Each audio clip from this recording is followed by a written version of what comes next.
मैं आपकी आवाज़ सुनना चाहता हूँ। सभी लोग प्रार्थना करें। परमेश्वर की आवाज़ हमारे जीवन को बदल रही है। परमेश्वर की आवाज़ हमारे जीवन को बदल रही है। परमेश्वर की आवाज़ हमारे जीवन को बदल रही है। प्रभु आप मुझसे बातें करें, बोले बोले। और परमेश्वर आपसे बात करने के लिए बहुत बहुत बहुत ज़्यादा मेरे प्रभु उत्साहित है। हम भी और प्रभु की आवाज़ सुनने के लिए अपने आप को उत्साहित करें, अपने आप को तैयार करें, अपने आप को बनाए और बोले प्रभु आप मुझसे बात कीजिए।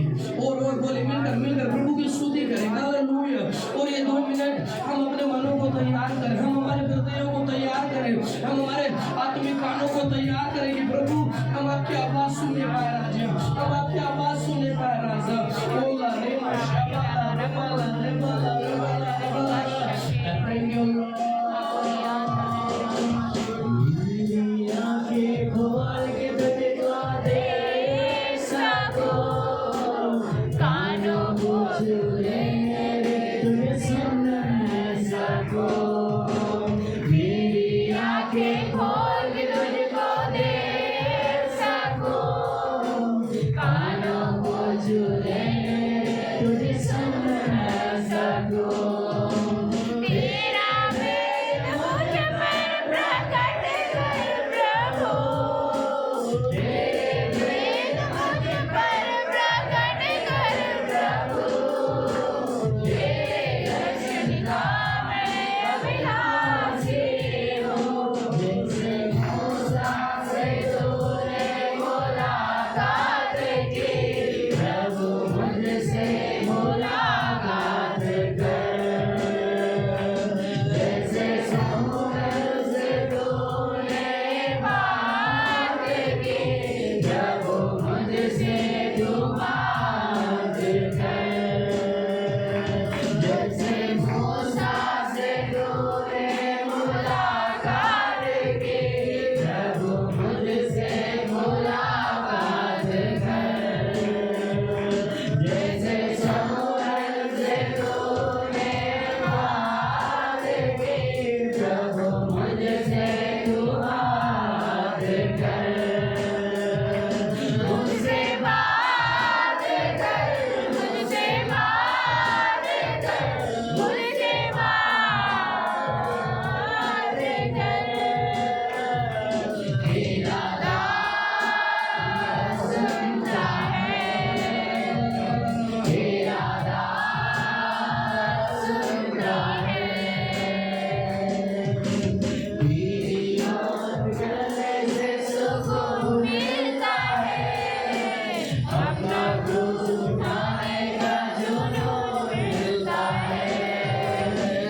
सुनने के लिए आया है। पिता आप मुझसे बात कीजिए प्रभु, और वो आवाज मेरे जीवन को बदलने पाए प्रभु, वो आवाज मेरे जीवन को प्रभु बदल दे पवित्र आत्मा। और वो आपका वचन खाली वापस नहीं आता है राजा, वो फलवंत होकर वो आने वाला वचन है। वो वचन वो सृष्टि को क्रिएट करने वाला है, वचन सृष्टि को बनाने वाला है। और वो वचन आज मेरे जीवन को बना दे प्रभु, दया करो और सारी बातों में आपको महिमा दे रहे हो प्रभु। मैं आज आपकी आवाज़ सुनकर यहाँ से जा रहा हूँ आज, पिता महिमा आपको दे रहे प्रभु यीशु के नाम से आमीन आमीन आमीन।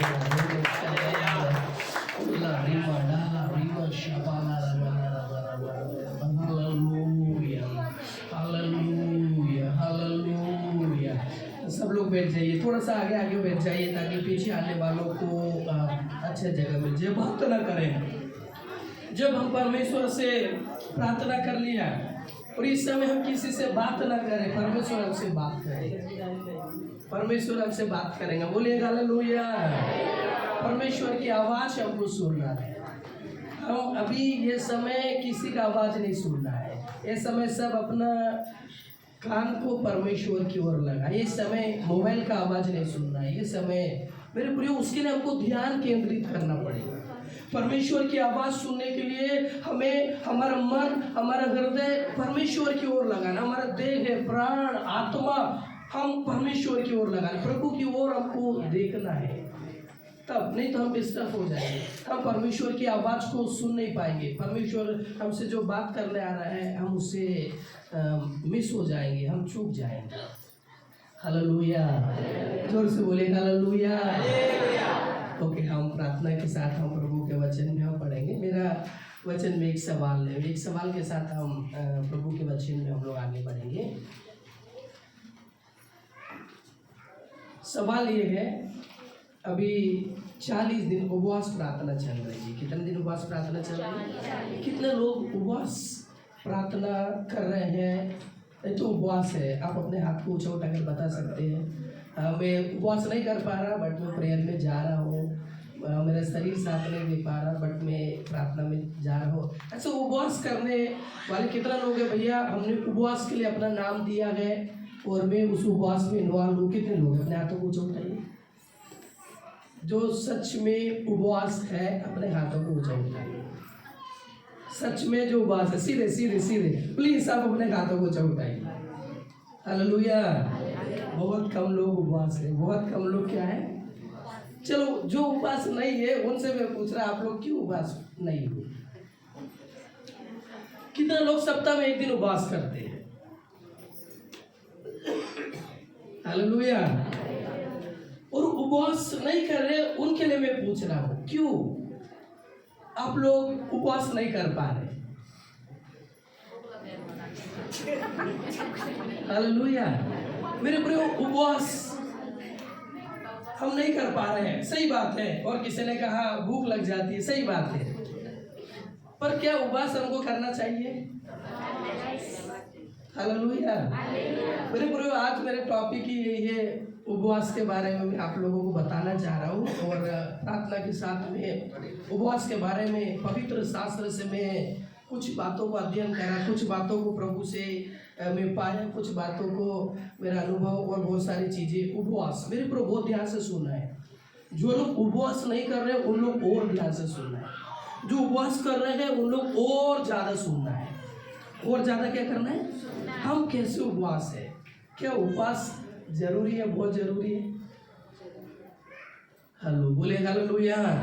हमें प्रभु का वचन क्या सिखाता है और उपवास में हमें क्या करना है, उस कुछ बातों को मैं आपके मध्य में बताना चाह रहा हूँ। निकाल कर पढ़ेंगे योएल नबी, जोएल का किताब पहला अध्याय 14 पद। योएल नबी पहला अध्याय 14 पद को पढ़ेंगे, जल्दी से मदद करेंगे पढ़ने के लिए। योएल पुराने नियम में एक नबी है, पहला अध्याय 14 पद को पढ़ेंगे। हाँ, ओके, पढ़िए। उपवास के दिन ठहराओ, उपवास का दिन ठहराओ, महासभा का प्रचार करो, महासभा का प्रचार करो, पुर्नियों को वरन देश के सब रहने वालों को, लिसन मी, सुनो, देश के सब रहने वालों को वो भी अपने परमेश्वर यहोवा के भवन में इकट्ठे करके अपने परमेश्वर यहोवा के भवन में इकट्ठे रहकर उसकी दुहाई दो, उसकी दुहाई दो। वचन में देखिए, यहाँ परमेश्वर का वचन बता रहा है, यहाँ योवेल नबी के ऊपर प्रभु का वचन प्रकट हुआ और वो लोगों को, निन्वे के लोगों को, इस्राएल को बोल रहा है उपवास का दिन ठहराओ। उपवास का दिन क्या करो?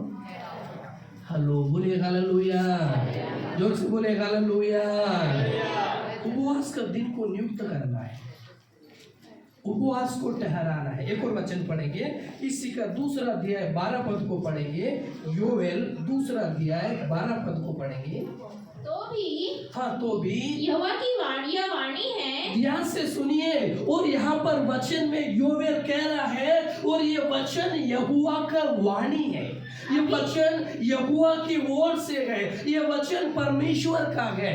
और आगे पढ़ेंगे, अभी भी सुनो। हाँ, लिसन में, देखो ध्यान से सुनो, वचन में क्या लिखा है? अभी भी सुनो। अभी भी क्या करो? सुनो। एक और बार, अभी भी क्या करो? सुनो। सब लोग बोलो, अभी भी सुनो। ओके, आगे पढ़ेंगे। उपवास के साथ रोते पीटते अपने पूरे मन से फिर कर मेरे पास आओ, पूरे मन से फिर कर मेरे पास आओ। बोले हालेलुया। मेरे पास सुनो, और परमेश्वर का वचन हमें सिखा रहा है, और योवेल नबी में प्रभु का वाणी हम लोग सुन रहे हैं, और प्रभु कह रहा है सुनो, और रोते पीटते और पूरे मन से उपवास के साथ यहोवा के पास आओ। परमेश्वर हमें बुला रहा है, और परमेश्वर हमें बुला रहा है, और प्रभु चाहता है हम उसकी उपस्थिति में आए, और उस समय उपवास के साथ आए। किसके साथ आए? एक और वचन को पढ़ेंगे, एजरा 8 अध्याय और उसका 22, 21, 22, 23 पद को पढ़ेंगे। पढ़े, यहाँ पर भी उसके बारे में लिखा है, जल्दी से पढ़ेंगे। एजरा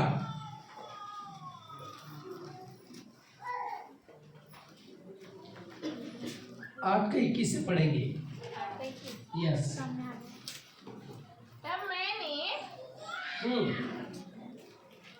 तब मैंने वहाँ, हाँ, अर्थात यस, अहवा नदी के तीर पर उपवास का प्रचार इस आशय से किया कि हम अपने परमेश्वर के सामने दीन हो, और उससे अपने और अपने बाल बच्चों और अपनी समस्त संपत्ति के लिए सरल यात्रा मांगे। आमीन, बोले हालेलुया। अहवा नदी के तट है, बट यहाँ पर 3 लिखा है, बाइबल में तट लिखा है। ये अहवा नदी के तट पर, और एजरा, ध्यान से सुनो, यहाँ पर लिखा है, और उपवास का प्रचार इस आशय से किया कि हम परमेश्वर के सामने दीन हो, और उससे अपने बाल बच्चों और अपने संपत्ति, समस्त संपत्ति का सरल यात्रा के लिए क्या करें? उपवास करें। बोलो क्या करें?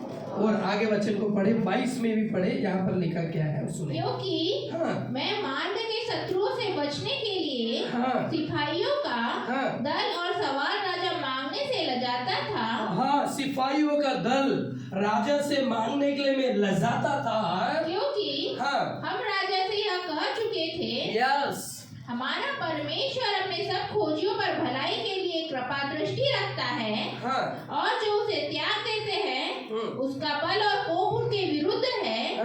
इसी विषय पर हमने उपवास करके, इसी विषय पर हमने उपवास करके अपने परमेश्वर से प्रार्थना की। ध्यान से सुनो, अपने परमेश्वर से प्रार्थना की, और उसने हमारी सुनी। उसने हमारी सुनी। बोलो हालेलुया। मेरे प्रियो, ध्यान से सुने। और यहाँ पर एजरा, और वो अपने यात्रा के लिए, और अपने इस्राएलियों का यात्रा के लिए, और रास्ते में जाते समय उसे सिपाहियों का आवश्यकता पड़ा, उसको लगा और आगे युद्ध हो सकता है, और वो सिपाहियों का जरूरत है, और वो अपने लोगों को बता रहा है, आओ और हम यहोवा के उपस्थिति में आकर उपवास रहकर प्रार्थना करें। वो बोल रहा है, मैं राजा से सिपाही मांगने से लजा रहा हूँ, क्योंकि मैं राजा से पहले ही बता चुका हूँ कि हमारा परमेश्वर महान है। हमारा परमेश्वर कैसा है? सब लोग बोलो, हमारा परमेश्वर कैसा है? महान है। सुनो मेरे प्रिय, परमेश्वर के वचन को बहुत ध्यान से सुनिए। और ये सब पुराने नियम के वचन है। और मैं बताना चाह रहा, पुराने नियम में मूसा से लेकर मेरे प्रियो, और जब आप अलग अलग योवेल नबी मलाकी तक आप पढ़ेंगे, और कितने परमेश्वर के दासों नबियों ने उपवास करा है। क्या कर रहा है? बहुत लोगों ने जैसे आप देख सकते, मूसा ने उपवास करा, एलिया ने उपवास करा, यस्तर ने उपवास करा, और ऐसे दानियल ने उपवास करा। ऐसे बहुत सारे लोग हैं जिन्होंने उपवास के साथ परमेश्वर का दुहाई दिया। परमेश्वर का क्या दिया? नए नियम में हमारा प्रभु यीशु मसीह उद्धार करता, इस पृथ्वी को सृजनहार परमेश्वर, वो 40 डेज उपवास में रहा। यीशु मसीह के चेले प्रेरित पौलुस उपवास में रहा। मेरे प्रियो, अंत में और नए नियम में हम देखेंगे तो प्रेरितों काम 14 अध्याय और 17 पद को मेरे प्रियो हम 23 पद को हम वहां पढ़ेंगे। वहां पर लिखा है, उस पद को हम पढ़ेंगे, प्रेरितों काम और 14 का 23 पद को पढ़ेंगे।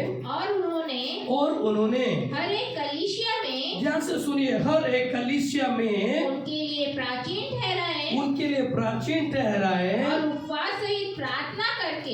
उपवास सहित प्रार्थना करके उन्हें प्रभु के हाथ में सौंपा, उन्हें परमेश्वर के हाथ में सौंपा, जिस पर उन्होंने विश्वास किया, जिस पर उन्होंने क्या करा? विश्वास। ध्यान से सुनिए। और मेरे प्रियो, और प्रेरितों का 13 अध्याय और पहले 3 वचन को आप पढ़ेंगे। वहां पर कलीसिया के प्राचीन लोग, कलीसिया के लीडर्स लोग, कलीसिया के सेवक लोग उपवास रहकर बरनबास और पौलुस को बरनबास और शाऊल और उनको सेवा के लिए विदा कर रहे हैं। सेवा के लिए क्या कर रहे हैं? आप पवित्र शास्त्रों को पढ़ना मेरे प्रियो, और पवित्र शास्त्र उपवास प्रार्थना करने वालों से भरा हुआ है। क्या हुआ है? बोले हालेलुया। मैं आपसे एक सवाल है, आप क्यों उपवास नहीं कर पा रहे? बहुत लोग नहीं कर पा रहे। भूख लग रही है, काम है, नौकरी है, स्टडी है, और नहीं कर पा रहे मेरे प्रियो। और एक समय आएगा, यदि अभी आप उपवास नहीं करेंगे तो एक समय आएगा कि आपको बहुत ज़्यादा क्या करना पड़ेगा? उपवास। हेलो, बोलिए हालेलुया।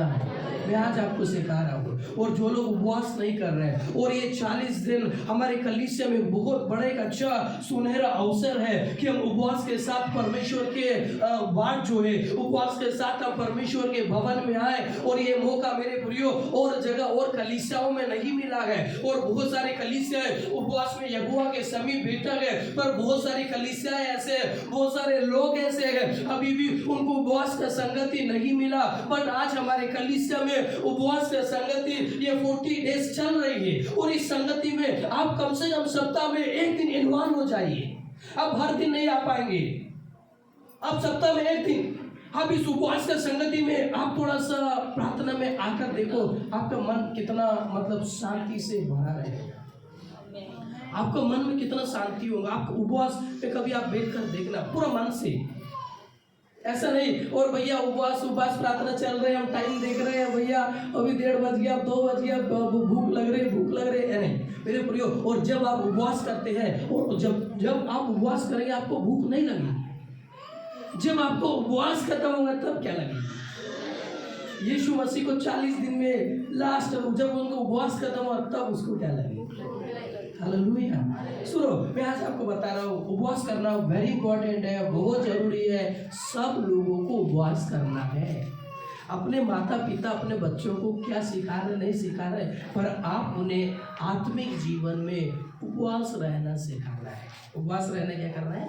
हम बहुत सारी चीज़ों को सिखाते हैं, पर बहुत सारी चीज़ जो प्रभु में हमको आवश्यकता है हम नहीं सिखाते। नहीं सिखाते। ये उपवास क्या है, ये उपवास हमें कैसे करना चाहिए, और कुछ बातों को मैं आप लोगों को बताते हुए और हम प्रार्थना के साथ आगे बढ़ेंगे मेरे प्रियो। और ये उपवास अलग अलग बातों को दर्शाता है, अलग अलग चीज़ों को उपवास बताता है मेरे प्रियो।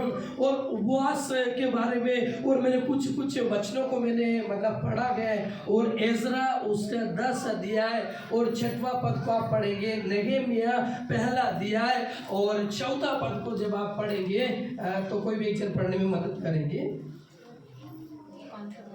हाँ, एजरा 10:6।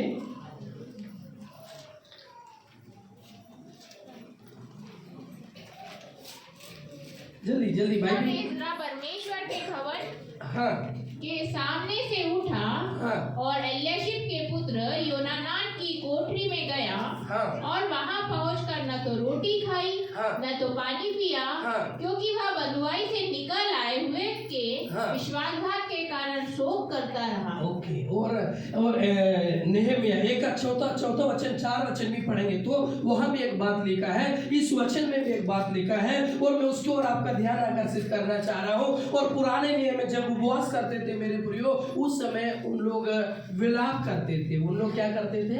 विलाप, किसी चीज के लेकर। और नेहेमिया पापों के लिए विलाप कर रहा है। और एजरा, और यहाँ पर मेरे प्रियो एजरा लिखा है कि जो लोग बंधुआई से छूट कर आए और उन्होंने विश्वासघात किया, वो परमेश्वर के लिए योग्य नहीं रहे, और वो परमेश्वर ने बंधुआई से उन्हें निकाल कर लाया, उस बात को भूलकर वो वापिस से पाप में चले गए, इसलिए वो शोकित है। और बहुत सारे ऐसे वचन है उपवास के बारे में लिखा है मेरे प्रियो। और उपवास शोक को दर्शाता है, वो आत्मिक शोक को दर्शाता है, सांसारिक शोक को नहीं दर्शाता है, आत्मिक दुख को दर्शाता है। और जब आप उपवास में आते हैं मेरे प्रियो, आप अपने आप में अपने पापों को विचार कीजिए। मैं प्रभु को जानने के बावजूद भी मेरे जीवन से ये पाप हो रहे हैं, ये उसके लिए शोक का समय है।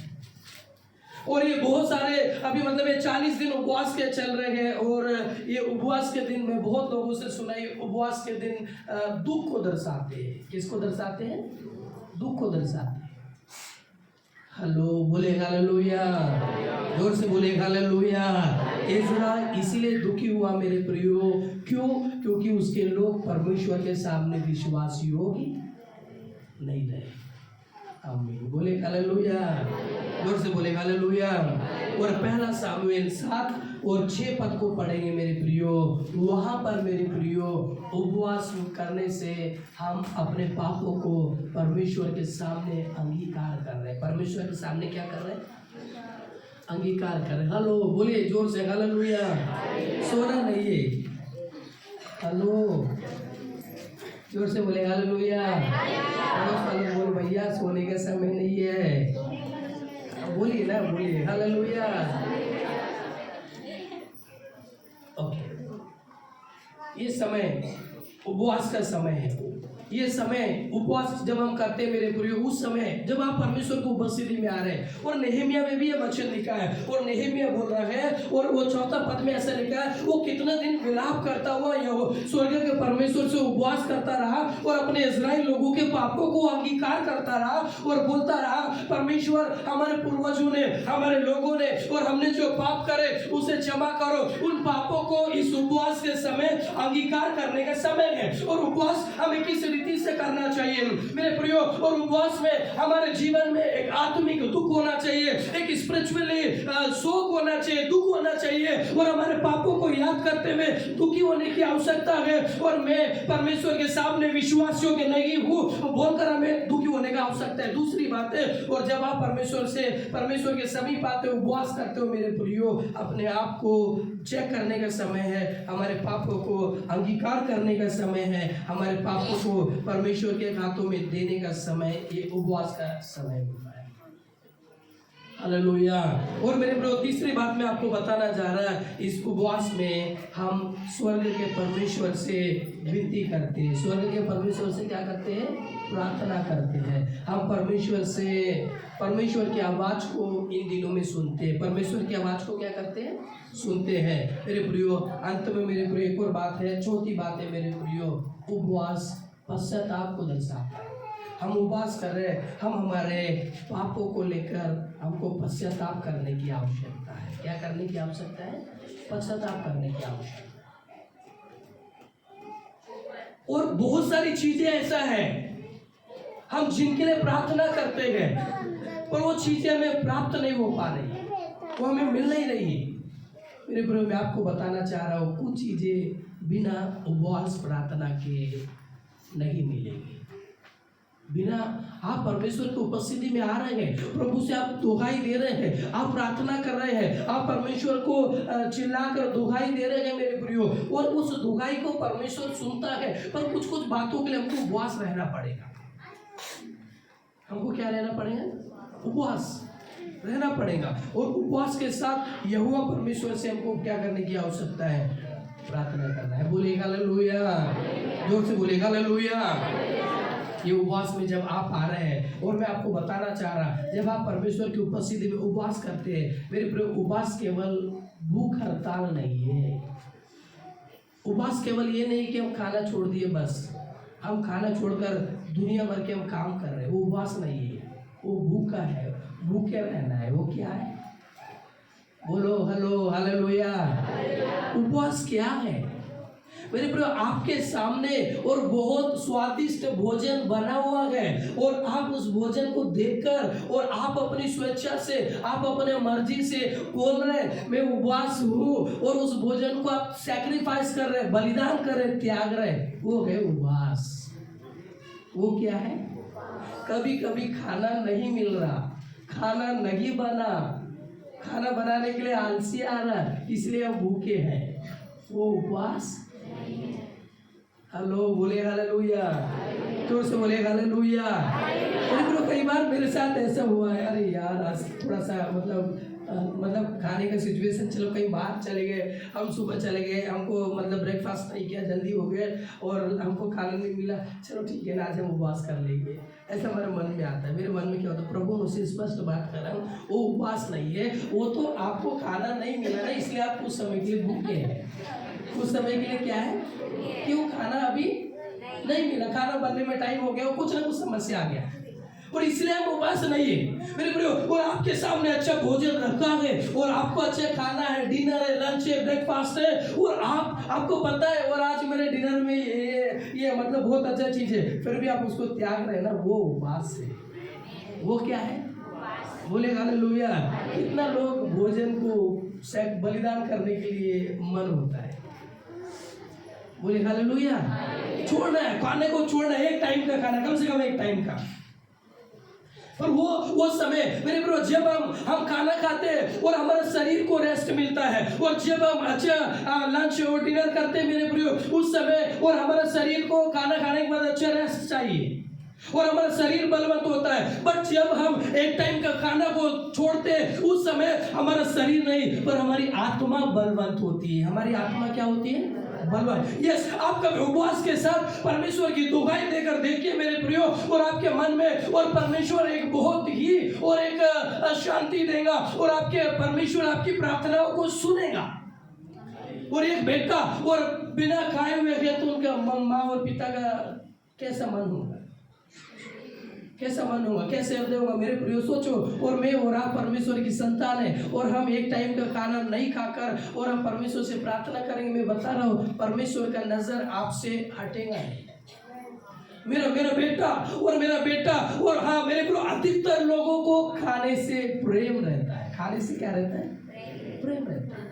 और उस प्रेम से बढ़कर हमको प्रभु से क्या करना है मेरे प्रियो? उसको छोड़ना है। मैं आपको बताया उपवास कैसे करना है, और वो 3-4 बातों को मैंने आप लोगों के बीच में बताया, और मैं आज आपको बताने जा रहा है उपवास प्रार्थना का पावर क्या है, उपवास प्रार्थना में सामर्थ्य क्या है, उपवास प्रार्थना हमारे जीवन में क्या कर सकता है, क्या काम करता है, और कुछ उन बातों को हम लोग क्या करेंगे, सुनेंगे। आप लोग निकाल कर पढ़े, और योना नबी के किताब 3 अध्याय और 6 पद को पढ़े, और बहुत ध्यान से पढ़ना, बहुत ध्यान से। और उपवास में सुनो, और उपवास में हमें क्या करना है उसको बता रहा है, एक और पॉइंट है, उसके बाद में बताऊंगा उपवास प्रार्थना का पावर क्या है। पढ़ेंगे योना और उसका 3 अध्याय और 6 पद को पढ़ेंगे।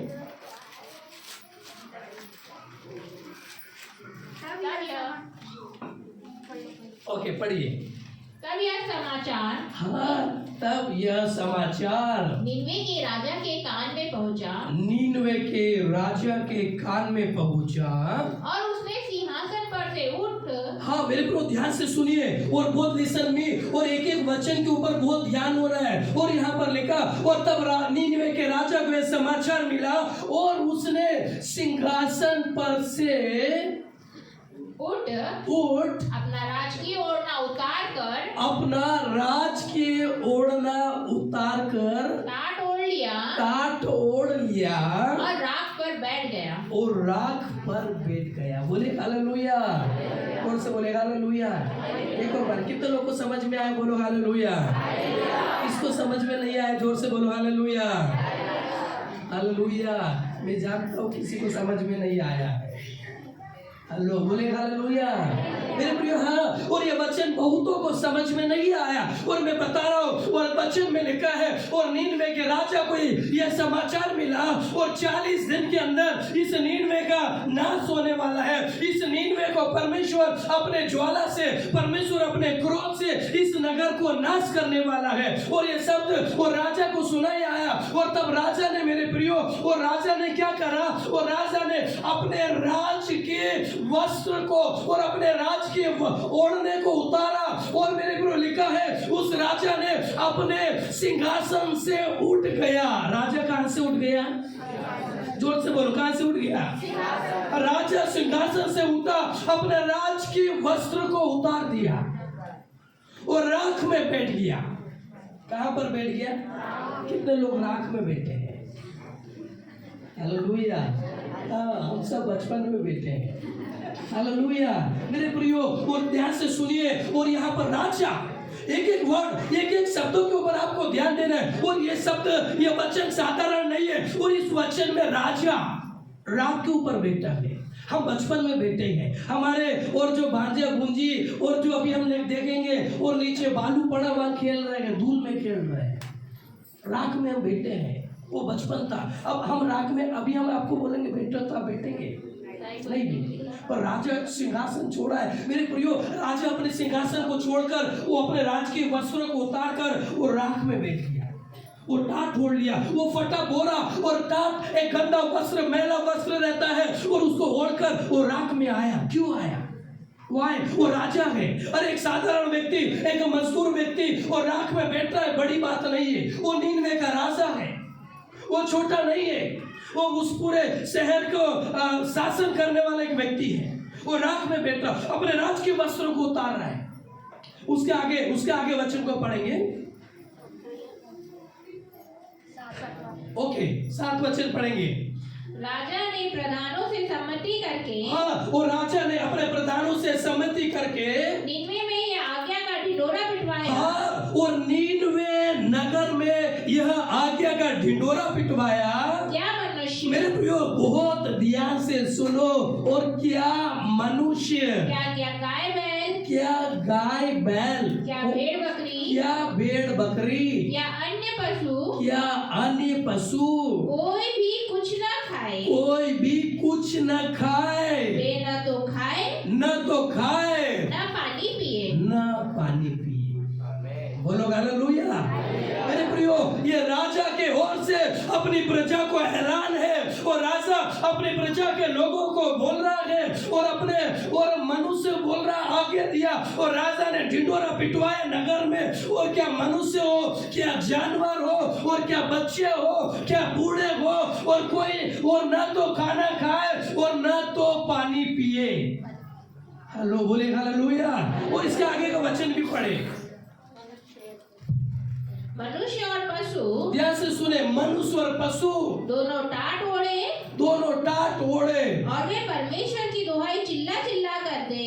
कैसे दे रहे दुहाई, थोड़ा सा आप भी बोलो, जोर से बोलो, कैसे दे रहे हैं। चिल्ला चिल्ला, और चिल्ला कर बोलो, कैसे दे रहे हैं। चिल्ला चिल्ला। ओके, पढ़े, आगे पढ़े। और अपने कुमार्ग से फिरे, और उस उपद्रव से, हाँ, जो वे करते हैं, हाँ, पश्चाताप करे। ओके मेरे प्रियो, और ये 3 वचन में 2 बार और एक टाट शब्द का यूज हुआ है। और यहाँ पर लिखा है, और पशु, मनुष्य और पशु दोनों टाट ओढ़े। दोनों क्या ओढ़े। और एक जगह राजा सिंहासन को छोड़ रहा है, अपने राज की वस्त्र हटा रहा है, टाट तोड़ रहा है, राख में बैठ रहा है। क्या है ये? किसको दर्शाता है ये सारी चीजें? बोले हालेलुया, जोर से बोले हालेलुया मेरे प्रियो। और ये सारा चीजें मेरे प्रियो हम और उपवास में, और जब हम उपवास कर रहे हैं वो तब मेरे प्रियो हम हमारे पद को और हम हमारे जो गवर्नमेंट जॉब में है और हम जो भी चीजें उसको साइड में रखकर परमेश्वर के सामने अपने आप को नम्रता को दर्शाता है, अपने आप को दीनता को दर्शाता है। और जब आप उपवास में आ रहे हैं मेरे प्रियो, और सबसे पहली बात है मेरे प्रियो, और उपवास कर रहे हैं उस समय आप अपने आप को और परमेश्वर के सामने नम्र बनाए। और राजा अपने सिंहासन को छोड़ रहा है, परमेश्वर के सामने राजा का सिंहासन कुछ भी नहीं है, राज की वस्त्र कुछ भी नहीं है। और राजा और सारी प्रजा के सामने राख में बैठकर टाट तोड़ रहा है। या मेरे प्रियो, और उसे पता है और आज मैं उपवास में नहीं रहा और मेरा नगर नीनवे नाश हो जाएगा। राजा को यह समाचार मिला योना नबी का कि 40 दिन के भीतर परमेश्वर इस नीनवे नगर को नाश करने वाला है।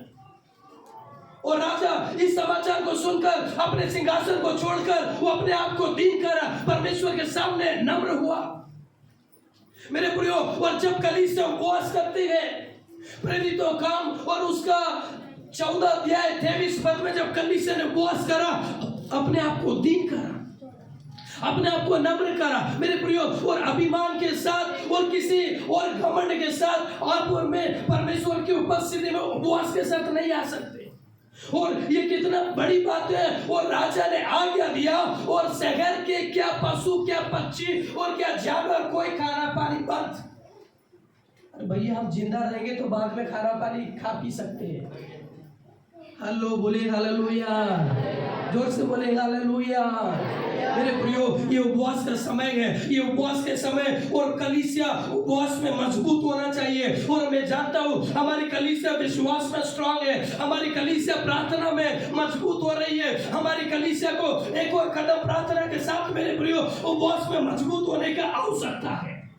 और जब आप मत्ती 17 अध्याय और उसके 21 पद का वचन को आप पढ़ेंगे, और वहां यीशु मसीह अपने चेलों को प्रशिक्षण दे रहा है, यीशु मसीह अपने चेलों को शिक्षा दे रहा है। और कुछ दूसरे आत्मा और बिना उपवास प्रार्थना के, जोर से बोलो,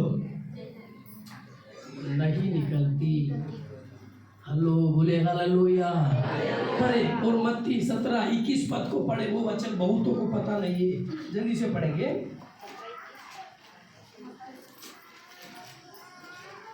मत्ती 17-21 पढ़े।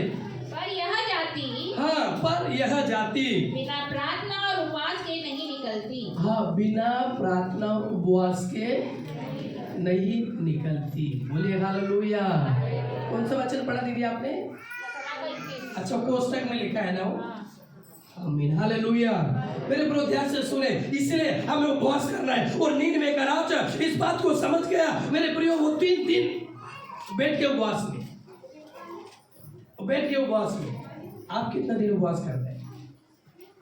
हालेलुया। सुनो मेरे प्रियो, और उपवास मेरे प्रियो परमेश्वर के क्रोध से हमें बचाता है। परमेश्वर के क्रोध से हमें क्या करना है? उपवास में जब आप आ रहे हैं, अपने आप को दीन करना है, अपने आप को नम्र करना है और टाट ओढ़ने का मतलब है आप अपने आप को नम्र करते हुए और बहुत बहुत बहुत दीन होते होते मेरे प्रिय परमेश्वर की उपस्थिति में आने की आवश्यकता है। और उपवास प्रार्थना का पावर आपको बताना चाह रहा हूँ। उपवास प्रार्थना में कितना सामर्थ्य है। उपवास प्रार्थना में मेरे प्रियो इतना सामर्थ्य है मेरे प्रियो कि वो परमेश्वर का क्रोध को बदल दिया। और परमेश्वर ही हमारे लिए क्रोध करेगा तो हमको कौन बचाएगा? हेलो, बोले हालेलुया, जोर से बोले हालेलुया। परमेश्वर हमारा विरोधी तो हमको कौन बचाएगा? कोई नहीं बचाएगा। और परमेश्वर ही हमारा विरोधी है। क्यों? और नीनवे नगर का परमेश्वर क्यों विरोधी बन गया? क्योंकि नीनवे नगर के लोग दुष्ट थे, नीनवे नगर के लोग पापी थे, नीनवे नगर के लोग और वो बहुत ही अजीब लोग थे। और इसलिए योना वहां जाकर वचन सुनाना नहीं चाह रहा था। प्रभु ने बोला जा, फिर वो गया और वचन सुनाया मेरे प्रियो। और वो वचन सुनाया और एक प्रचार में 1,20,000 लोग उद्धार में आए। बोलो, कितने लाख लोग उद्धार में आए? हम 500 लोग उद्धार में आ जाए 1 साल में, ये हमारा प्रार्थना है। कितना साल में? तो 3 दिन का यात्रा को 1 ही दिन यात्रा करा और उसने प्रचार करा। 99 के लोगों ने मन फिराया, 1,20,000 लोग एक घर से एक समय में उद्धार में आ गए, मन फिराया, परमेश्वर के करीब आ गए। मेरे प्रियो, और आप बहुत ध्यान से सुनिए, वो पवित्र शास्त्र की एक चीजों को मैं बताऊंगा तो उपवास बहुत महत्वपूर्ण एक चीज है। आप सप्ताह में 1 दिन उपवास रहना कंपलसरी होना चाहिए। उपवास हमें परमेश्वर की उपस्थिति में बढ़ाता है। उपवास हमें परमेश्वर के उपस्थिति में हमें मजबूत करता है, हमें स्ट्रांग बनाता है। उपवास हमें शैतान के हर वो युक्ति से लड़ने के लिए हमें सामर्थ्य देता है। उपवास हमें बल देता है। और यहाँ पर 99 नगर के लोग उपवास रहकर, और वचन में लिखा है, और वो चिल्ला कर यहोवा से दुहाई देने लगे, यहोवा हमारा सुधि ले, हमें बचा, हमें नाश होने से बचा। ऐसा बोल कर वो मेरे प्रियो और प्रार्थना करने लगे, दुहाई देने लगे। प्रभु ने उनका दुहाई को सुना और उनका नाश करने से क्या कर दिया। जब मेरे प्रियो यशायाह 58:5 को आप पढ़ेंगे, यशायाह 58:5 को पढ़ेंगे, वहां पर यशायाह सिखा रहा है, और जब आप उपवास में रह रहे हैं, अपने आप को दीन करना है। अपने आप को क्या करना है? मैं लास्ट में आगे बताने जा रहा हूँ उपवास का सामर्थ। उसके पहले मैं बताना चाह रहा, आप उपवास कैसे करना है। अपने आप को नम्र करना है, अपने आप को दीन करना है। पुराना नियम में कितना लोग उपवास करें? सभी लोग अपने वस्त्रों को हटाकर रात में बैठकर टाट ओढ़कर उपवास करें। मोर्देकाई, दानियल, ये बड़े बड़े योद्धा ऐसे उपवास करें। प्रियो, और आज यदि आपके जीवन में और किसी चीज को लेकर बाधाएं आ रही है, और यदि आप चाह रहे हैं और मैं इस चीज को लेकर परेशान में हूँ, और ये समय और काफी लंबे टाइम से और मैं प्रार्थना कर रहा हूँ और मेरे प्रार्थनाओं का आंसर नहीं मिल रहा है, और मैं आपको कहना चाह रहा हूँ मेरे प्रियो, और इस समय और आपको उपवास में और यहोवा की दुहाई देने का समय है, और उपवास के साथ आप परमेश्वर को पुकारने का टाइम है। और इस समय और कितना कठिन परिस्थिति क्यों ना हो, और आपकी आंखों में और कितने आंसू क्यों